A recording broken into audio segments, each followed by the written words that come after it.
नमस्कार, आदाब, सत श्री अकाल। सीधी बात विद बकवास के फर्स्ट एपिसोड में आप सभी का स्वागत है।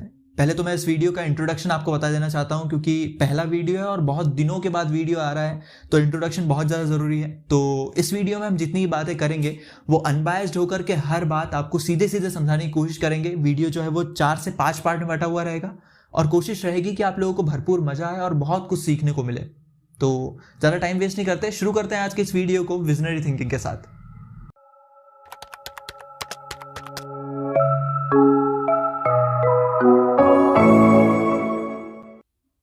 क्या आपको याद है कि कब आप 2000 की नोट का चिल्लर कराने के लिए दर दर जाकर भटके थे? नहीं याद होगा ना, क्योंकि पिछले कुछ सालों से 2000 की नोट जो है वो अचानक से गायब सी हो गई है, जैसे अपने विजय माल्या भैया हुए थे। बात तो सही है। लेकिन इसके पीछे का रीजन क्या हो सकता है? चलो मैं शुरू से इसके बारे में आपको बताता हूँ। 2016-17 में 2000 की कुल 3542 मिलियन नोटें छपी थी और उसके बाद 2017-18 में घट करके 111 मिलियन हो गई और उसके बाद की गरीबी स्थिति ये थी कि 2018-19 में 2000 की कुल 46 मिलियन नोटें छपी। और ये मैं नहीं कह रहा हूँ, ये आरबीआई का डेटा कहता है और आरबीआई के ही एक डेटा के हिसाब से यदि देखा जाए तो 2019-20 के बाद से अभी तक 2000 की एक भी नोटें नहीं छपी है। यानी कि अब गरीब स्थिति नहीं है, अब इंडिया 2000 की नोटों के मामले में भिखारी बन चुका है। दोस्त, भिखारी नहीं है अपन, बहुत पैसे अपने पास। लेकिन अब सवाल ये उठता है कि 2000 की नोटों की छपाई क्यों बंद हो गई? सरकारी डेटा के हिसाब से देखा जाए तो इसके पीछे के दो रीजन है। पहला तो ये कि 2000 की नोटों को छापने में काफी ज्यादा खर्च होता है, इसलिए इसको बंद कर दिया गया है। और आप यहाँ देख सकते हैं कि कौन सी नोट को बनाने में कितना ज्यादा खर्च होता है। और सेकंड और वैलिड रीजन ये है कि पिछले कुछ सालों से 2000 की जाली नोट काफी ज्यादा मात्रा में पकड़ी जा रही थी। ये एक कारण है। जैसे 2016 में 2000 की लगभग 2700 नकली नोट पकड़ी गई थी और 2020 में बढ़कर के लगभग 2.5 लाख हो गई। तो ये कुछ रीजन है जिसके कारण से 2000 की नोटों को बनाना बंद कर दिया गया। लेकिन आप अपने तेज दिमाग पर जरा जोर डालकर देखो और सोचो कि बाकी बची कुची 5690 मिलियन जो नोटें हैं उनका क्या, वो कहाँ गई? अब इसके बारे में आप लोग पता करना, क्योंकि मेरे हिसाब से तो बाकी बची कुची जो नोटें होंगी वो बड़ी बड़ी तिजोरियों में भर ली गई होंगी और इसके अलावा कुछ नहीं। ये बड़ी अच्छी बात कही आप। अच्छा, आप लोग एक बार जरा सोच करके देखिए कि दुनिया का सबसे बड़ा पौधा कितना बड़ा हो सकता है। ये पौधा 200 वर्ग किलोमीटर में फैला हुआ है, जो कि 4500 साल पुरानी एक समुद्री घास है जिसको वेस्टर्न ऑस्ट्रेलिया यूनिवर्सिटी के बच्चों ने खोजा है और हमारे इंडिया के बच्चे ये कर रहे हैं। मैं गरीब हूँ, मेरे मम्मी पापा मुझे गरीब जन्म दिए। खैर ये सब छोड़ो, मेरे दिमाग में एक सवाल उठ रहा है कि इन लोगों को पता कैसे चला कि ये केवल और केवल एक पौधा है? एक एक जड़ जाकर तो चेक नहीं किए होंगे, क्योंकि 200 वर्ग किलोमीटर का एरिया काफी बड़ा एरिया होता है। हमारे देश के कुछ बड़े बड़े शहर इतने बड़े होते हैं।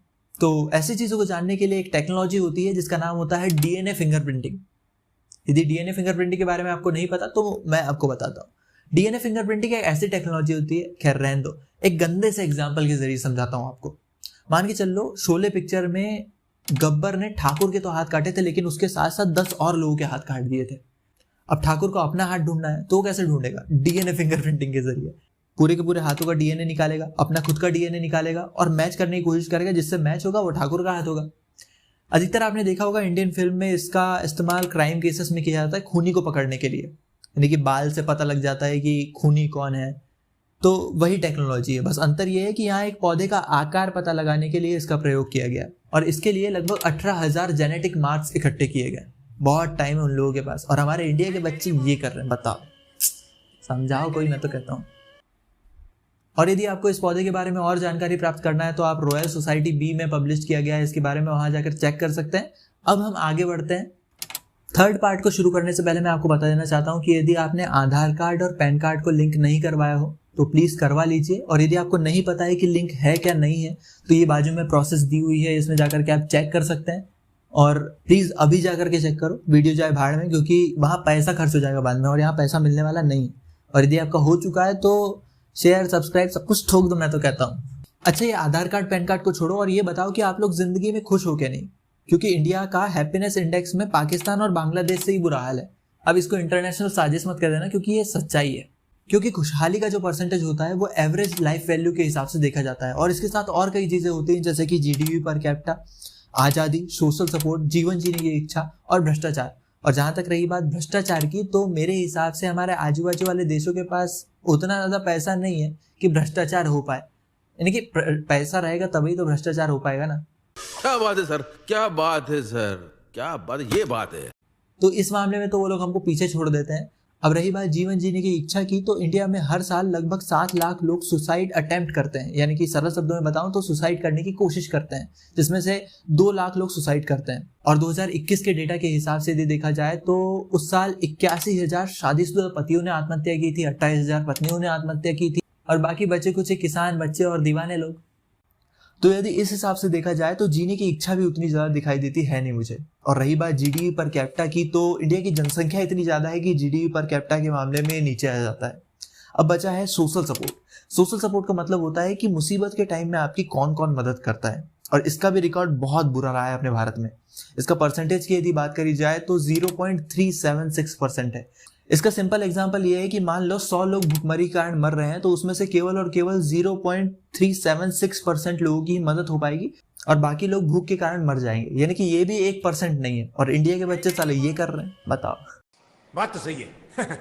खैर, हमारी मेन प्रॉब्लम ये नहीं है। हमारी मेन प्रॉब्लम ये है कि हमेशा हम पास्ट और फ्यूचर के बारे में ही सोचते रहते हैं और प्रेजेंट में कोई जीना नहीं चाहता है। और कहते हैं ना कि इंडिया के हर स्टूडेंट के कंधों पर 10 से 20 किलो का एक्स्ट्रा वेट होता है, जैसे कि खुद की हार का डर, दूसरों की जीतने का डर, रिश्तेदारों की टॉन्टिंग, पेरेंट्स का प्रेशर, जिस स्कूल में पढ़ रहे हैं उस टीचर का प्रेशर कि ऐसा ही चलते रहा तो क्या कर पाएगा बे तू जिंदगी में। अब इसके लिए सॉल्यूशन तो यही है कि आप अपने आज को अच्छे तरीके से जिए। हैप्पीनेस इंडेक्स में तो अपने आप नाम ऊपर चले जाएगा।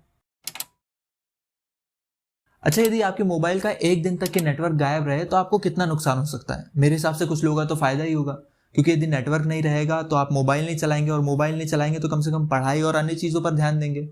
लेकिन यदि पूरे भारत का 1 दिन तक के नेटवर्क गायब रहे तो इंडिया को लगभग 450 करोड़ से ऊपर का नुकसान होता है। अब दिमाग में सवाल उठ रहा होगा कि कैसे। एक छोटा सा एग्जांपल देता हूं, ऑनलाइन पेमेंट यदि 1 मिनट के लिए भारत में बंद हो जाए तो बहुत बड़ा नुकसान होता है।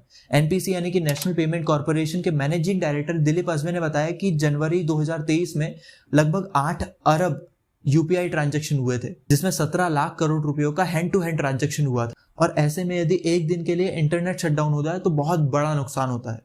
वैसे इंटरनेट शटडाउन के भी 2 प्रकार होते हैं, एक तो प्रिवेंटिव शटडाउन होता है और एक रिएक्टिव शटडाउन होता है। प्रिवेंटिव शटडाउन ऐसा शटडाउन होता है जैसे धारा 370 को हटाने पर पहले से ही इंटरनेट शटडाउन कर दिया गया था ताकि कोई बवाल ना मचे। और वहीं उसके अपोजिट कोई सामुदायिक हिंसा होने के बाद जो इंटरनेट शटडाउन किया जाता है वो रिएक्टिव शटडाउन कहलाता है। और एक्सेस नाउ की रिपोर्ट के हिसाब से पिछले साल 84 अलग अलग जगहों पर इंटरनेट शटडाउन देखना पड़ा था, वो भी सिर्फ और सिर्फ सामुदायिक हिंसा की वजह से। तो आप सोच ही सकते हैं कि एक शटडाउन के कारण हमारे देश को कितना बड़ा नुकसान होता है।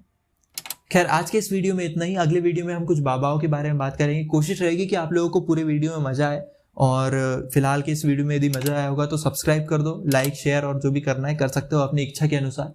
खैर, मिलते हैं अगले वीडियो में विजनरी थिंकिंग के साथ।